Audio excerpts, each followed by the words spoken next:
Preparation before each hour. O my Lord Jesus Christ, prostrate in your divine presence, I implore your most loving heart to admit me to the sorrowful meditation of the 24 hours in which, for love of us, you wanted to suffer so much in your adorable body and in your most holy soul, unto death on the cross. Oh, please give me help, grace, love, deep compassion, and understanding of your sufferings as I now meditate the 17th hour. And for those which I cannot meditate, I offer you my will to meditate them, and I willingly intend to meditate them in all the hours in which I have to apply myself to my duties or sleep. Accept, O merciful Lord, my loving intention, and let it be beneficial for me and for all, as if I effectively and in a saintly way accomplished what I wish to practice. Meanwhile, I give you thanks, O my Jesus, for calling me to union with you by means of prayer, and to please you more, I take your thoughts, your tongue, your heart, and with this I intend to pray, fusing all of myself in your will and in your love, and stretching out my arms to hug you. I place my head on your heart, and I begin. 17th hour. Jesus is crowned with thorns. Presented to the people, Ecce homo. Jesus is condemned to death. My Jesus, infinite love, the more I look at you, the more I comprehend how much you suffer. You are already completely lacerated. There is not one point left whole in you. The executioners, enraged in seeing that, in so many pains, you look at them with so much love, and in seeing that your loving gaze, forming a sweet enchantment, almost like many voices, prays and supplicates for more pains and new pains, though inhuman, yet forced by your love, make you stand on your feet. Unable to stand yourself, you fall again into your own blood, and irritated with kicks and shoves, they make you reach the place where they will crown you with thorns. My love, if you do not sustain me with your gaze of love, I cannot go on seeing you suffer. I feel a shiver in my bones. My heart throbs. I feel I am dying. Jesus, Jesus, help me. And my lovable Jesus says to me, my child, courage. Do not miss anything of what I suffered. Be attentive to my teachings. I have to redo man in everything. Sin has removed the crown from him and has crowned him with opprobrium and with confusion, so he cannot stand before my majesty. Sin has dishonored him, making him lose any right to honors and to glory. This is why I want to be crowned with thorns, to place the crown on man's forehead, and to return to him all rights to every honor and glory. Before my Father, my thorns will be reparations and voices of defense for many sins of thought, especially pride, and for each created mind they will be voices of light and supplication, that they may not offend me. Therefore, unite yourself to me, and pray and repair together with me. Crown Jesus, your cruel enemies make you sit. They place a rag of purple on you. They take the crown of thorns, and with infernal fury they put it on your adorable head. Then by blow of rod they make the thorns penetrate into your forehead, and some of them reach into your eyes, into your ears, into your skull, and even behind your neck. My love, what torment, what unspeakable pains! How many cruel deaths you suffer! Your blood pours down upon your face in such a way that one can see nothing but blood. But under those thorns and that blood, Your most holy face appears, radiant with sweetness, with peace, and with love. And the executioners, wanting to complete the tragedy, blindfold you, place a reed in your hand, a scepter, and begin their mockeries. They hail you, King of the Jews. They beat you on the crown. They slap you and say to you, "Guess who hit you?" And you remain silent. You answer by preparing for the ambition of those who aspire to kingdoms, to dignities, to honors, and for those who, finding themselves in positions of authority and behaving incorrectly, cause the ruin of the peoples and of their souls, which had been entrusted to them, and their evil examples push others toward evil and cause the loss of souls. With this reed you hold in your hand, you repair for so many works, good but empty of interior spirit, and also done with evil intentions. In the insults and the blindfold, you repair for those who ridicule the holiest things, discrediting them and profaning them. You also repair for those who blindfold the sight of their intelligence in order not to see the light of truth. With this blindfold, you impetrate that the blindfolds of passions, of riches and of pleasures may be removed from us. My King Jesus, your enemies continue with their insults. The blood which flows from your most holy head is so much that reaching your mouth, it prevents you from letting me hear clearly your most sweet voice. So I cannot do what you do. Therefore I come into your arms.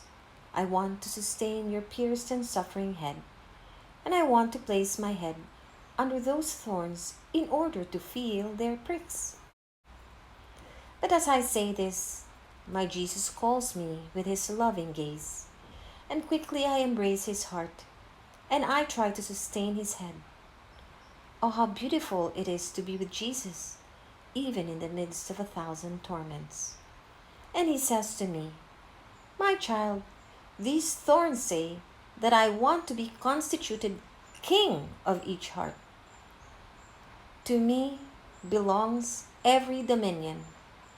Take these thorns and prick your heart. Let everything that does not belong to me come out, and then leave one thorn inside, as the seal that I am your king, and to prevent any other thing from entering into you.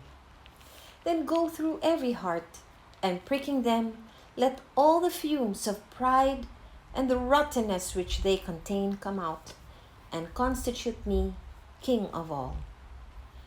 My love, my heart breaks in leaving you. Therefore, I pray you to deafen my ears with your thorns, that I may hear only your voice. Cover my eyes with your thorns, that I may look at you alone. Fill my mouth with your thorns, that my tongue be mute to everything that may offend you, and be free to praise you and bless you in everything. O my King Jesus, surround me with thorns, that they may hold me in custody, defend me, and keep me all intent on you.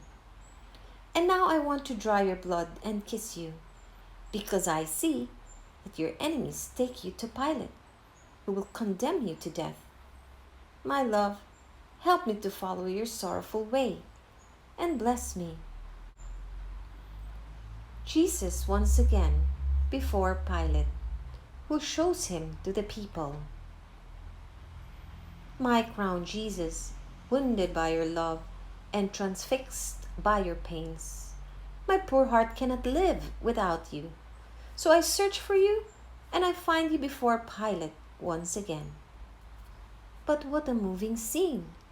The heavens are horrified, and hell trembles with fear and rage. Life of my heart, my gaze cannot bear the sight of you without feeling itself dying. But the enrapturing power of your love forces me to look at you, that I may comprehend your pains well. And I contemplate you, amid tears and sighs. My Jesus, you are naked, but still you clothe yourself. I see you are clothed with blood, your flesh torn, your bones uncovered, your most holy face unrecognizable. The thorns stuck in your most holy head reach into your eyes, into your face, and I see nothing but blood which, pouring down to the ground, forms a bloody torrent behind your feet. My Jesus, I can no longer recognize you because of the way you have been reduced. Your state has reached the most profound excesses of humiliations and spasms. Ah, I can no longer bear the sight of you, so sorrowful. I feel I am dying. I would want to snatch you from the presence of Pilate, to enclose you in my heart, and give you rest. I would want to heal your wounds with my love, and flood the whole world with your blood, to enclose all souls in it, and conduct them to you as the conquest of your pains. And you, O patient Jesus, seem to look at me with difficulty through the thorns, and you say to me, my child, come into these bound arms of mine. Place your head on my breast, and you will see pains more intense and bitter, because what you see on the outside of my humanity is nothing but the outpouring of my interior pains. Pay attention to the beats of my heart, and you will hear that I repair for the injustices of those who command, for the oppressions against the poor, and the innocents subordinated to kings, for the pride of those in order to preserve dignities, positions, riches, do not hesitate to break any law and to harm their neighbor, closing their eyes to the light of truth. With these thorns, I want to shatter the spirit of pride of their lordships, and with the holes which they form in my head, I want to open my way into their minds, in order to reorder all things in them, according to the light of truth. By remaining so humiliated before this unjust judge, I want to make everyone understand that only virtue is that which constitutes man, king of himself. And I teach to those who command that virtue alone, united to upright knowledge, is worthy and capable of governing and ruling others, while all other dignities, without virtue, are dangerous and deplorable things. My child, echo my reparations, and continue to be attentive to my pains. My love, I see that in seeing you reduced so badly, Pilate shudders and, deeply impressed, exclaims, how can there be so much cruelty in human breasts? Ah, this was not my will in condemning him to the scourging, and wanting to free you from the hands of the enemies, in order to find more convenient reasons, all humbled, removing his gaze from you, because he cannot sustain your sight, too painful, he questions you again. But tell me, what have you done? Your people gave you into my hands. Tell me, are you a king? What is your kingdom? At the storming questions of Pilate, you, O my Jesus, do not answer, and recollected within yourself, you think about saving my poor soul at the cost of so many pains. Since you do not answer, Pilate adds, do you not know that it is in my power to release you or to condemn you? But you, O my love, wanting to make the light of truth shine in the mind of Pilate, answer, you would have no power over me if it did not come to you from above. Therefore, those who gave me into your hands have committed a sin graver than yours.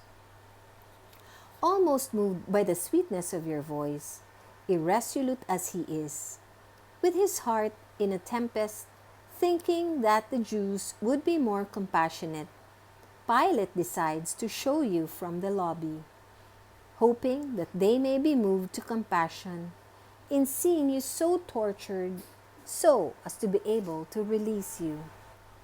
Sorrowful Jesus, my heart faints in seeing you follow Pilate. You walk with difficulty, bent over under that horrible crown of thorns. Your blood marks your steps, and as you go out, you hear the tumultuous crowd anxiously waiting your condemnation.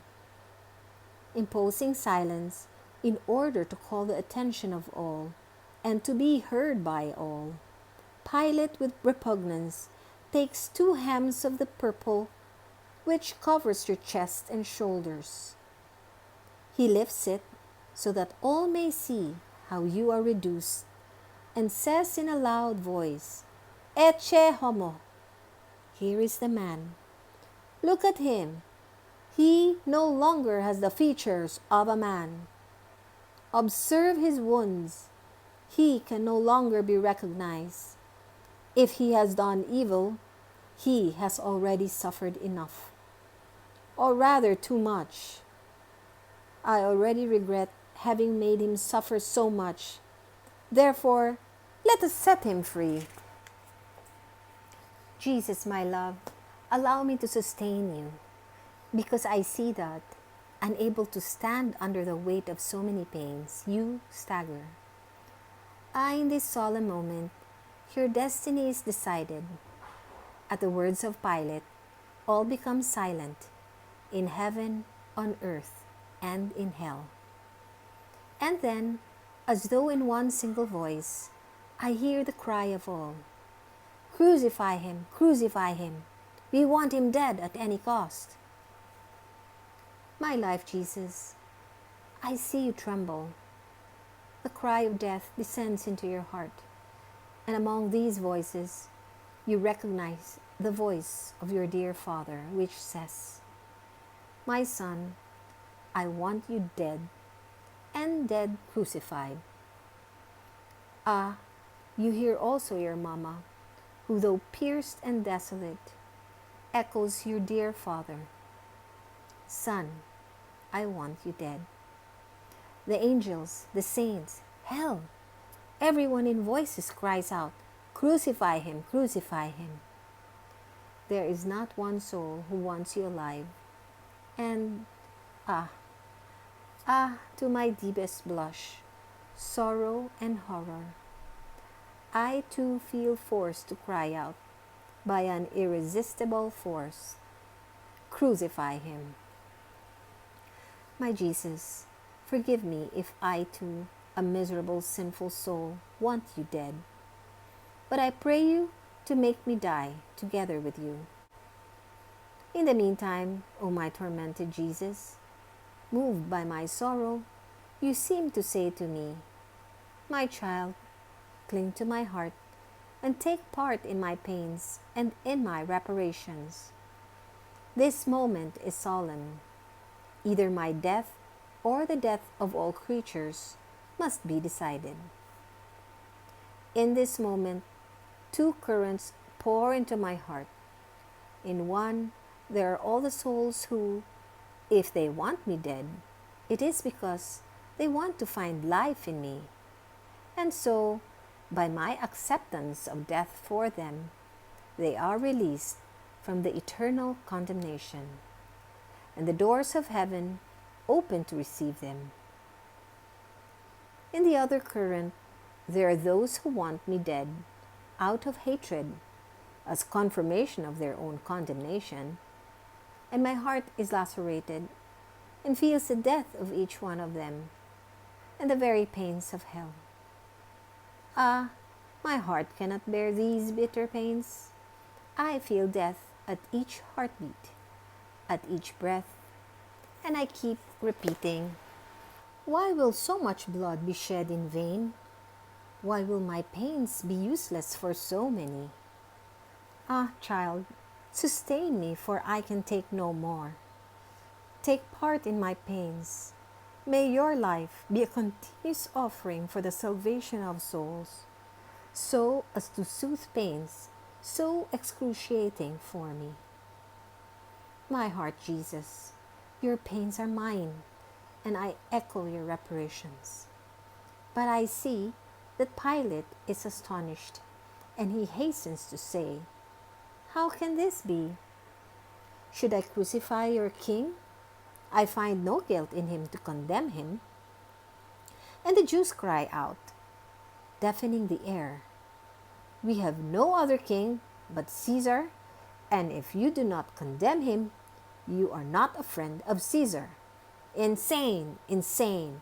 Crucify him, crucify him!" Not knowing what else to do, for fear of being deposed, Pilate has a bucket of water brought to him, and washing his hands, he says, "I am not responsible for the blood of this just one." And he condemns you to death. But the Jews cry out, "May his blood fall upon us and upon our children." And in seeing you condemned, they make feast. They clap their hands. They whistle and shout. While you, O Jesus, repair for those who, finding themselves in high positions, out of vain fear and in order not to lose their places, break the most sacred laws, not caring about the ruin of entire peoples, favoring the evil and condemning the innocent. You repair also for those who, after sin, provoke the divine wrath to punish them. But while you repair for this, your heart bleeds with sorrow in seeing your chosen people struck by the malediction of heaven, which they themselves, with full will, have wanted sealing it with your blood, which they cursed. Ah, your heart faints. Allow me to stain it in my hands, making your reparations and your pains my own. But your love pushes you higher and impatient. You already look for the cross. My life, I will follow you, but for now, rest in my arms. Then we will reach Mount Calvary together. Therefore, remain in me and bless me. Reflections and Practices. From 9 to 10, crowned with thorns, Jesus is mocked as king and subjected to unheard of insults and pains. He repairs in a special way for the sins of pride. And do we avoid sentiments of pride? Do we attribute to God the good which we do? Do we consider ourselves inferior to others? Is our mind always empty of any other thought in order to give rise to grace? Many times we do not give rise to grace by keeping our mind filled with other thoughts. Then, since our mind is not completely filled with God, we ourselves cause the devil to bother us. And maybe we even foment temptations. When our mind is filled with God, as the devil approaches us, not finding the place toward which to direct his temptations, confused, he flees. In fact, holy thoughts have so much power against the devil that as he is about to approach us, they wound him like many swords and cast him away.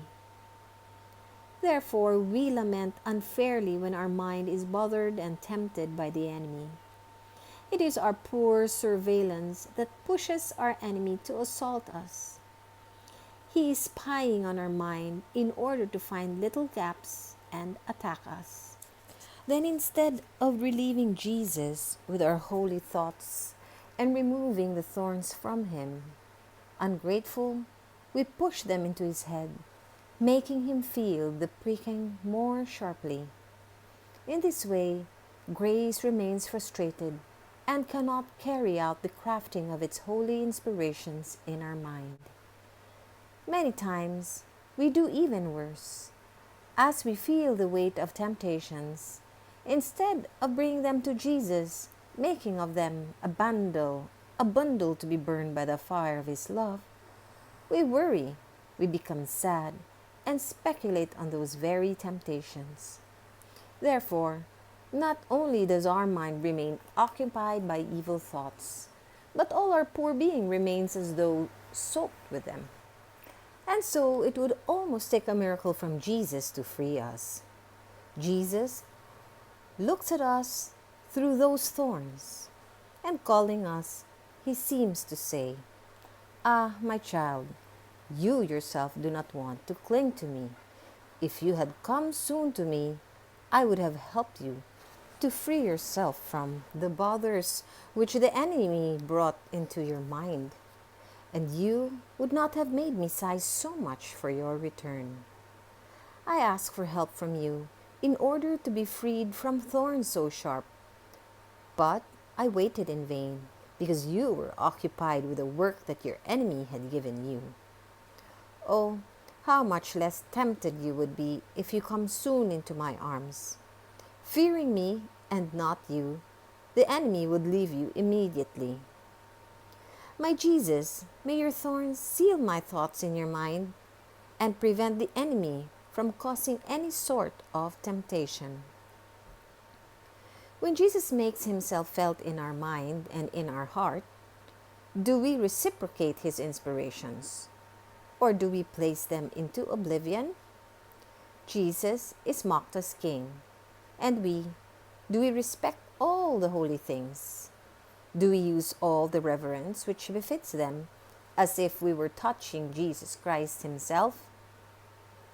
My crown Jesus, let me feel your thorns, so that I may understand from their pricks how much you suffer, and I may constitute you as King of my whole self. Showed from the lobby, Jesus is condemned to death by those people who had been loved and who had benefited so much from Him. Loving Jesus accepts death for us in order to give us life. Are we ready to accept any pain to prevent Jesus from being offended and from suffering? Our pain must be accepted so as not to make Jesus suffer. Since He suffered infinitely in His humanity, and since we have to continue His life on earth, we must reciprocate the pains of the humanity of Jesus Christ with our own pains. How do we compassionate the pains which Jesus suffers in seeing many souls being snatched from His heart? Do we make His pains our own so as to relieve Him from all that He suffers? The Jews want Him crucified so that He may die like a criminal, and that His name be erased from the face of the earth. Do we strive to let Jesus live on earth? With our acts, with our example, with our steps, we must put a divine mark in the world so that Jesus may be recognized by all, and so that through our works, His life may have a divine echo, heard from one end of the world to another. Are we ready to give our own life so that beloved Jesus may be relieved of all the offenses? Or do we rather imitate the Jews, people so much favored, almost like our own souls, which are loved so much by Jesus, and shout like them, "Crucifigatur!" Let Him be crucified. My condemned Jesus, may your condemnation be my own, which I accept for love of you, and in order to console you, I will pour myself continuously in you, to bring you into the hearts of all creatures, to make you known to all, and to give your life to all. Thanksgiving after each hour. My lovable Jesus, you have called me this hour of your passion to keep you company, and I have come. I seem to hear you praying, repairing and suffering, in anguish and sorrow, pleading for the salvation of souls, in the most touching and eloquent voices. I tried to follow you in everything, and now, having to leave you from my usual occupations, I feel the duty to say to you, thank you, and I bless you. Yes, O Jesus, I repeat to you, thank you thousands and thousands of times, and I bless you for all that you have done and suffered for me and for all. I thank you and I bless you for every drop of blood you shed, for every breath, for every heartbeat, for every step, word, glance, bitterness and offense which you endured. In everything, O my Jesus, I intend to seal you with a thank you and an I bless you. Please, O Jesus, let my whole being send you a continuous flow of thanks and blessings, so as to draw upon me and upon everyone the flow of your blessings and thanks. Please, O Jesus, press me to your heart, and with your most holy hands, seal every particle of my being with your I bless you, so that nothing other than a continuous hymn to you may come from me.